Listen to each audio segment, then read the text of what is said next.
নামাজ রোজার ধারে ধারে না, তাফসির মাহফিল চোখে সয় না। আছে না নাই?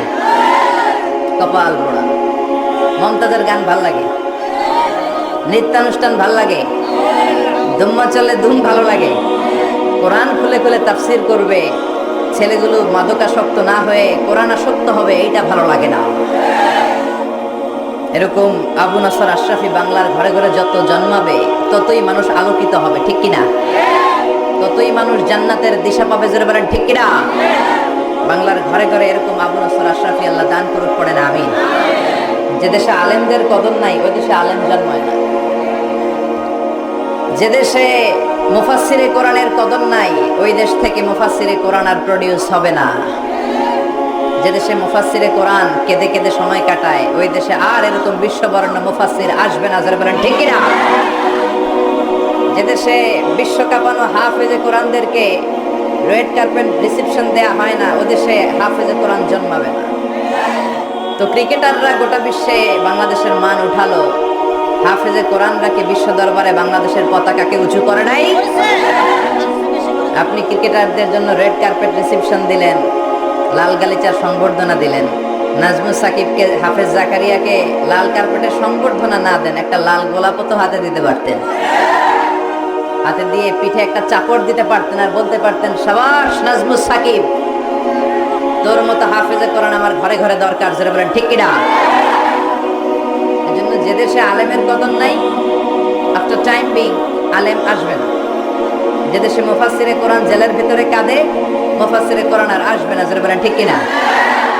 যে দেশে তাফসির মাহফিল বন্ধ হয়, যাত্রাপালা বন্ধ হয় না ওই দেশে আযাব আর গজব আছে না নাই? কি সুন্দর দেখি আমরা জমিন, আল্লাযী জাআলা লাকুমুল আরদা ফিরাশা, জমিনকে আল্লাহ বানিয়েছেন flat, the world is flat, level plain field, উঁচু নিচু নাই। আজকে এই প্যান্ডেল যদি উঁচু নিচু হইতো আমি আপনাদেরকে দেখতাম, আপনারা আমাকে দেখতেন। বিমান থেকে যখন আমরা জানলা দিয়ে তাকাই মনে হয় আল্লাহ সবুজ কার্পেট বিছিয়ে রেখেছে, কিন্তু খবরদার এই সুবলা সুজলা সুফলা শস্য শ্যামলা সবুজ কার্পেটিং বাংলার জমিনের ভেতরেও আল্লাহর আযাব আছে না নাই? আকাশের উপরে আছে না নাই? Just waiting for you, just waiting the grand signal for you lord. আল্লাহর পক্ষ থেকে সবুজ সংকেতের অপেক্ষায় আছে। আমাদের গাদ্দারি, আমাদের নাফরমানি, আমাদের খারাপ কাজের পরিমাণ যখন বেড়ে যাবে আযাব আর গজব দিয়ে দেশটারে শেষ করে দিতে পারে কে? গত মাসে আমি মালয়েশিয়াতে ছিলাম, শুনলাম বাংলাদেশে টানা 3 দিন ভারী বর্ষণ, এবং এই ভারী বর্ষণেই নাকি বন্যা হয়েছে না? মনে আছে? ভুলে গেছেন মনে হয়। আমাদের সবচেয়ে বড় সমস্যা আমরা ভুলে যাই, মনে রাখি না, অতীত ভুলে যাই, কপাল পোড়া। গত মাসে 3 দিনের বর্ষণে বন্যা। আচ্ছা এই 3 দিনে যদি বন্যা হয়, বর্ষণটা যদি ভারী বর্ষণ যদি 7 দিন হতো ডুবে যাইতো, ঠিক কিনা? যদি 10 দিন হতো, যদি 30 দিন হতো, শুধু দুর্ঘটনা না, তখন আমরা হয়ে যেতাম রোহিঙ্গা। আমার রোহিঙ্গা ভাই বোনেরা যেমনি এক মুঠো চিরার জন্য, এক মুঠো বিস্কিটের জন্য ধাক্কাধাক্কি করে লাইনে দাঁড়ায়, আমরা 17 কোটি মানুষ লাইনে দাঁড়াতাম, জাতিসংঘের প্লেন নামতো, ওই ভাতের জন্য চালের জন্য আমরা কিলাকিলি মারামারি করে ওই প্যাকেট নিতাম, জোরে বলেন ঠিক কিনা? ওই আযাব আর গজব আছে না নাই? আকাশ থেকে আল্লাহ অ্যাসিড রেইন দিতে পারেন, শিলাবৃষ্টি দিতে পারেন, উল্কা বৃষ্টি দিতে পারেন। দক্ষিণ আফ্রিকার হোবা সিটিতে একটা উল্কা পড়েছিল, একটা, কয়টা? ওজন 60 টন। কয় টন? 40 কেজিতে 1 মন, 40 মনে 1 টন, এরকম 60 টন, 20 তলা বিল্ডিং এর সমান একটা উল্কা পড়েছে। পুরো জমিনটা ল্যান্ডস্লাইডিং হয়ে গিয়েছে, ভূমিধস। এরকম 1000 উল্কা যদি বাংলাদেশে আল্লাহ পাঠায়, বাংলাদেশকে খুঁজে পাওয়া যাবে? জোরে বলেন যাবে? এজন্য ডাকতে হবে একজনকে, তিনি কে? আর জোরে তিনি কে? তাকে ছাড়া আমরা কারো কাছে কিছু চাই না, জোরে বলেন ঠিক কিনা? এজন্য আমরা রিজিক চাই আল্লাহর কাছে, শক্তি চাই আল্লাহর কাছে, মার্সি এন্ড ব্লেসিংস চাই আল্লাহর কাছে, খরার মৌসুমে বৃষ্টি চাই আল্লাহর কাছে, জোরে বলেন ঠিক কিনা? নাকি বৈশাখীর কাছে যাবেন, নাকি ইন্দ্রের কাছে যাবেন? হিন্দু ধর্ম মতে মেঘের দেবতার নাম ইন্দ্র, ওরা ইন্দ্রের কাছে মেঘ চায়, বৈশাখীর কাছে চায়, ঠিক কিনা? বৈশাখী মেঘের কাছে জল চেয়ে তুমি কাঁদবে, আমি চাই কাঁদবে আমি চাই না। কপাল পোড়া, ঠিক কি না? বৈশাখীর কাছে যাওয়া যাবে না, চাইতে হবে একজনের কাছে, তিনি কে? এটাই আমাদের সাথে অন্য ধর্মের মৌলিক পার্থক্য। ওরা ওদের প্রোগ্রামে ডাকে কৃষ্ণা কৃষ্ণা কৃষ্ণা, আর আমরা মাহফিলে ডাকি আল্লাহ আল্লাহ। ওরা বলে जो तो मिटाना चाहे जीवन का तृष्णा सुबह शाम बोल बंदे कृष्णा कृष्णा कृष्णा। কিন্তু আমরা কি এটা বলি? জোরে বলেন। আমরা বলি जो तो मिटाना चाहे जीवन का जाला सुबह शाम बोल बंदे अल्लाह अल्लाह अल्लाह। ঠিক কি না?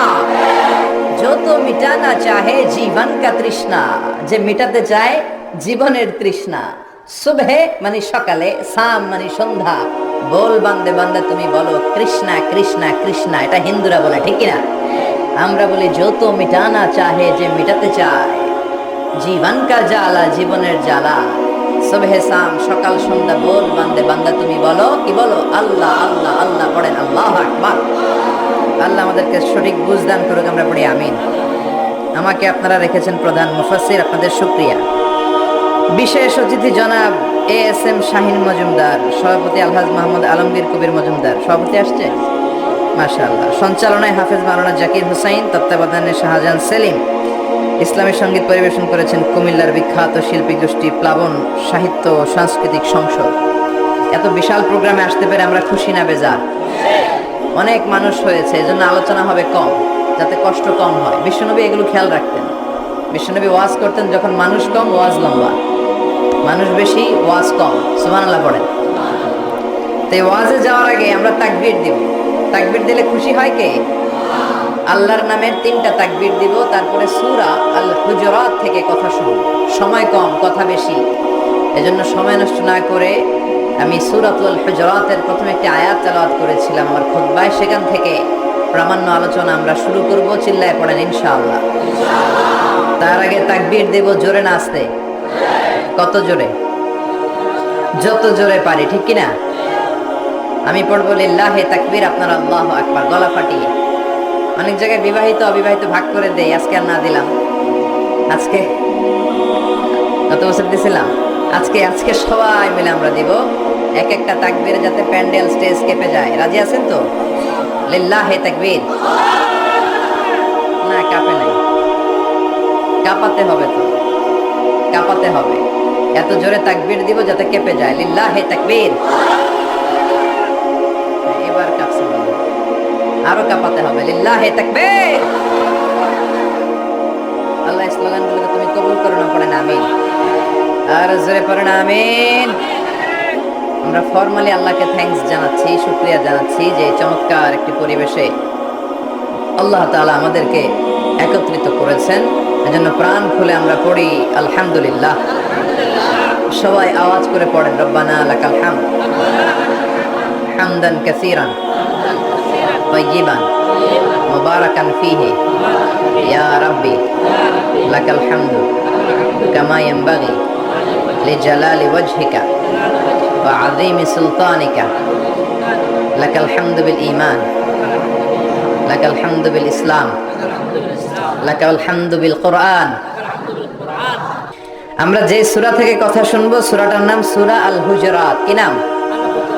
আরো জোরে বলেন, কি নাম? আরো জোরে। তাফসীরুল কোরআনকে মনে করবেন ক্লাস। কি মনে করবেন? মনে করলে লাভ আছে না নাই? আর শীতের সিজনে এইখানে আজারি সাহেব আসে, ওইখানে আশরাফি সাহেব আসে, দৌড়ে গেলাম, স্লোগান দিলাম, চলে আসলাম, ফেসবুকে স্ট্যাটাস আমি আর হুজুর, এই যে সেলফি, কোনো লাভ নাই, ঠিক কিনা? কিন্তু তাফসীর মাহফিলগুলোকে যদি ক্লাসের মতো মনে করি, consider the program as a class, তাহলে শিখা যাবে, জীবন পরিবর্তন হবে, আখেরাতটা সুন্দর হবে, যেরকম, ঠিক কিনা? প্রতিটা কথা বোঝার চেষ্টা করব, হৃদয়ে গাঁথার চেষ্টা করব, মনে রাখার চেষ্টা করব, আমলের নিয়তে ইনশাআল্লাহ। পড়েন। যিনি এখানে বসবেন তিনি শিক্ষক। কিছুক্ষণ আগে হযরতুল আল্লাম আবু নাসর আশরাফি সাহেব ছিলেন আমাদের শিক্ষক। The person is delivering the lecture, the tafsir, he is teacher, and we all are the audience, students of Tafsirul Quran. আমরা সবাই তাফসীরুল কোরআনের ছাত্র। সুবহানাল্লাহ বাড়িতে যে বললেন, আওয়াজ করে পড়েন আল্লাহু আকবার। আমরা কোরআনের ছাত্র, এই ছাত্র হয়ে মরতে চাই, রাজি আছেন তো? সূরার নাম সূরা আল হুজুরাত, কি নাম? সবাই বলেন আরো জোরে, আল হুজুরাত। হুজরা মানে কামরা, হুজরা মানে কক্ষ, হুজরা মানে রুম, হুজরা মানে সেল। কন্ডেম সেলে রাখে না ফাঁসির আগে, এই সেলটাকে আরবিতে বলে হুজরা। কি বলে? বিশ্বনবীর এরকম অনেকগুলো হুজরা ছিল, একটাও নিজের না, সব বিবিদের। বিয়ে করেছিলেন অনেকগুলো, সব বিবিদেরকে একটা করে হুজরা দিয়েছেন। এক এক বিবি এক এক হুজরায় থাকতো। উনি রাত্রিবেলা ওই হুজরায় দিন কাটাতেন, নিজের কোনো ঘর নাই। এই হুজরাখানাগুলো ছিল একেবারে অর্ডিনারি, ভেরি সিম্পল এভার। এত অর্ডিনারি রুম হতে পারে না, কোনো ফার্নিচার নাই, জাজিম নাই, বালিশ নাই, তোষক নাই, দামি পর্দা নাই, টিভি নাই, ড্রয়িং রুম নাই, ডাইনিং রুম নাই, গেস্ট রুম নাই, মাস্টার বেড নাই, স্যুট নাই, ভালো টয়লেট নাই, কিন্তু শান্তি আছে না নাই? শান্তি দেওয়ার মালিক কে? ফার্নিচার না হলেও হাজব্যান্ড ওয়াইফের মধ্যে যদি মিউচুয়াল আন্ডারস্ট্যান্ডিং থাকে, ভালোবাসা থাকে, ঘরটারে শান্তিপূর্ণ করে যেতে পারে কে? এজন্য এটাকে ধরে রাখবেন। Family bondage is a very important thing in our social life. আমাদের জীবনে এটা বড় জরুরি। স্ত্রী যদি আপনার মন মতো হয়, আপনি যদি স্ত্রীর মন মতো হন, ঘরটারে জান্নাতের টুকরা করবে কে? আর স্ত্রী যদি দেখে কিরণমালা, পোলায় যদি কয় ড্যাড আমি খেলবো ব্লু ওয়েল, খেলাটার নাম শুনছেন? মেয়ে যদি বলে ড্যাড আমি দেখবো জি বাংলা, বউ করে পরকিয়া, নামাজ নাই, ঘরে ঢুকলে সালাম নাই। অনেক ঘর আছে কলিং বেল চাপতে থাকে, দরজা খুইলায় বলে এই এত দেরি কেন? বউ কয় আমি কাজে ছিলাম, কিরণমালা দেখতে ছিলাম, তুমি দেরি করছো কেন? কারোর সাথে কারো ভালোবাসা নাই, সবাই রকচটা, গরম আচরণ, শান্তি নাই, ঠিক কিনা? কিন্তু ঘরে ঢোকার সময় যদি সালাম দেন, বিবি আপনারে আগে সালাম দেয়, বাচ্চাটা বলে আব্বু আসসালামু আলাইকুম, শান্তি আছে না নাই? ও মিয়া, শান্তি কি গাছে ধরে? শান্তি পাওয়া যায় কোরআনে, চিল্লায় বলেন ঠিক কিনা? এজন্য বিবিদেরকে ভালোবাসবেন। মহিলারা অনেক অবদান রাখতে পারে, they can change the society, they are the real institution. তারা হচ্ছে আসল প্রতিষ্ঠান। বাচ্চারা প্রথমেই যা শিখে মায়ের কাছ থেকে শিখে, ঠিক কিনা? স্ত্রীকে ভালোবাসবেন, স্ত্রীর সাথে খুশ গল্প করবেন, ভালো মেজাজ দেখাবেন। বিশ্বনবী কোনোদিন বিবিদের সাথে খারাপ আচরণ করে নাই। বিশ্বনবীর চাইতে ভালো রান্না মক্কায় কেউ জানতো না, কিন্তু তারপরেও তিনি কোনোদিন বলেন আয়েশা তোমার রান্নাটা মজা হয়নি, বলতেন তোমার রান্না বড়ই মজা, বড়ই চমৎকার। সুবহানাল্লাহ। বিশ্বনবীর হাতের রান্না খায় নাই মক্কায় এমন কোনো কাফেরের আন্ডা বাচ্চাও নেই। দাওয়াতি টার্গেট হিসেবে রান্না করে করে 5 জন 10 জন দাওয়াত করে খাওয়াইতেন, সবাই খেয়েছে। এত সুন্দর রান্না বিশ্বনবী, তারপরেও কোনোদিন বলে নাই খাদিজা আজকে লবণ কম হয়েছে, খাদিজা ঝাল হয়েছে, খাদিজা মজা লাগে না, এগুলো বলেন নাই। এরকম স্বামী হতে পারবেন? পারবেন তো? একজন কইছে ইনশাআল্লাহ, বাকিরা কই দেখি কি করা যায়। এগুলো করবেন না প্লিজ। আপনিই পারেন আপনার ফ্যামিলিটারে সুন্দর করতে, আপনিই পারেন আপনার ফ্যামিলিতে সবার মধ্যে একটা ফুরফুরে মেজাজ রাখতে, একটা চমৎকার ইসলামিক এনভায়রনমেন্ট আপনিই রাখতে পারেন। শুধু দরকার স্ট্রং ডিসিশন, একটা শক্ত সিদ্ধান্ত, যেটা বলেন ঠিক কিনা? গিফট বিনিময় করবেন, রোমান্টিক হবেন স্ত্রীর সাথে। বিশ্বনবী মায়ের সাথে দৌড়াদৌড়ি করতেন রাতে, সহি হাদিস। একদিন বললেন চলো কে দৌড়াতে পারে, ওটা কে ধরতে পারে? 2 জন দৌড়, বিশ্বনবী আস্তে দৌড় দিলেন, মা এসে আগে ধরে ফার্স্ট হলেন। ওমিয়া বিশ্বনবী যদি জোরসে দৌড় দেয়, পৃথিবীর কোনো পালোয়ান নবীর সাথে দৌড়াইয়া পারে? ইচ্ছা করে জিতাই দিলেন, ইচ্ছা করে। মা এসা খুব খুশি, বিশ্বনবী চাইলেন একটু খুশি হোক, জিতাই দিলাম আর কি, সমস্যা কি? তার 7 বছর পরের ঘটনা, মা এসা একটু মোটা হয়ে গেছে, আবার বললেন রাতে আয়েশা চলো আজকে দৌড় দৌড় খেলি, মদিনায় তো সবাই ঘুমায়। মা এসা মহা খুশি, ভাবছে ওই দিনও হারাইছে আজকেও হারাবে। বিষ্ণুনবী মনে মনে বলে আজকে নো চান্স, আজকে চান্স দেব না। তো চলো ওই পিলার ধরি, 2 জনের দৌড়, বিশ্বনবী চান্স দেয় নাই। সাহাবারা বলতেন বিশ্বনবী যদি ঘোড়া হাঁকাতেন, জোরে ঘোড়া হাঁকালে 1-2 মিনিটের ব্যবধানে সাহাবারা বলতেন আমাদের ঘোড়াগুলো পিছনে থাকতো, সামনে দেখতাম আমরা শুধু ধোঁয়া আর ধোঁয়া। বিশ্বনবী ওনার ঘোড়া নিয়ে যে কয় মাইল সামনে চলে গেছে আমরা নিজেরাও জানি না। কি পালোয়ান! মক্কার সবচেয়ে বড় কুস্তিগিরকে 3টা আছাড় মেরেছিলেন উনি। ওনার এক হাতে ছিল জান্নাতি 40 জনের শক্তি, পড়েন সুবহানাল্লাহ। আয়েশা ভাবলেন আজকেও হারাবে। বিশ্বনবী মনে মনে বলে কি নো চান্স। চলো দেই দৌড়। আজকে বিষ্ণুবী চান্স দিলেন না, দৌড়ে আগে ধরে ফেললেন, মায়ের সাথে গেছে। হায় হায়, পারলাম না। মহিলাদের মধ্যে রাগ করার একটা অভ্যাস আছে না নেই? কথায় না কথায় রাগ কর, এটাই ওদের সৌন্দর্য, এতেই ওদেরকে মায়া লাগে, ঠিক কি না? বিশ্বনবী মায়েশার কাছে গেলেন, যে বললেন ইয়া হুমায়রা। মায়েশারে ডাকতেন হুমায়রা। ওই নারীকে বলে যে নারী রেগে গেলে গাল দুইটা আনার ফলের মতো লাল হয়ে যায়। যে বললেন হুমায়রা হাদিহি সাবকাতু বিতিল, ওই যে 7 বছর আগে তুমি আমারে হারাইছিলা, আজকে তোমারে হারাইয়া ওটা শোধ নিয়ে নিলাম। আল্লাহু আকবার। কি প্রেম, কি প্রীতি, কি ভালোবাসা। এজন্য প্রতিদিন সকালবেলা ঘর থেকে বেরোয়ার আগে স্ত্রীকে বলবেন আই লাভ ইউ। কি বলবেন? বলবেন না? মুরব্বীরা মনে মনে কয় না, কইতাম না। বললেন বললে ভালোবাসা বাড়াই দিবে কে? স্ত্রীর প্রশংসা করবেন। নারীরা প্রশংসা শুনতে চায়। আপনি 1000 টাকা দিয়ে যেটা করতে পারবেন না, যদি বলেন তোমার রান্না মজা হয়েছে, তুমি অনেক সুন্দরী, দেখবেন সব কাজ পানির মতো সহজ। যা বলবেন তাই করতেছে, ঠিক কি না? যে সবাই মাথা নাড়ায়, মানে কমন পড়ছে। হাজারি সাহেব যাই বলবে কমন করবে, ওটা মানতে হবে, ঘরে ঢুকাইতে হবে, সাথে করে নিয়ে যাইতে হবে। এই ওয়াজ আমার মায়েরা, যাদের কানে আপনার কাছে আমার মাইকের আওয়াজ যায়, আপনারাও স্বামীকে শ্রদ্ধা করবেন, ভালোবাসবেন। খাদিজার মতো, আয়েশার মতো ফ্যামিলিটা জান্নাত করে দিবে কে? মনে রাখবেন, আপনার বিবি চায় আপনার মুখ থেকে একটু প্রশংসা শুনতে। আপনার জন্য সাজগুজ করে, লিপস্টিক দেয়, চুলে বেনি পড়ে, সুন্দর শাড়ি পরে। সে চায় আপনার সাথে খুব সুন্দর একটা আচরণ করতে, আপনার কাছ থেকে চমৎকার আচরণ পেতে। কিন্তু একদিন আপনি বলেন না তোমার সুন্দর লাগে। এখন আপনার জায়গায় যদি আরেকজন বলে ভাবি আপনার সুন্দর লাগে, ভেজাল আছে না নাই?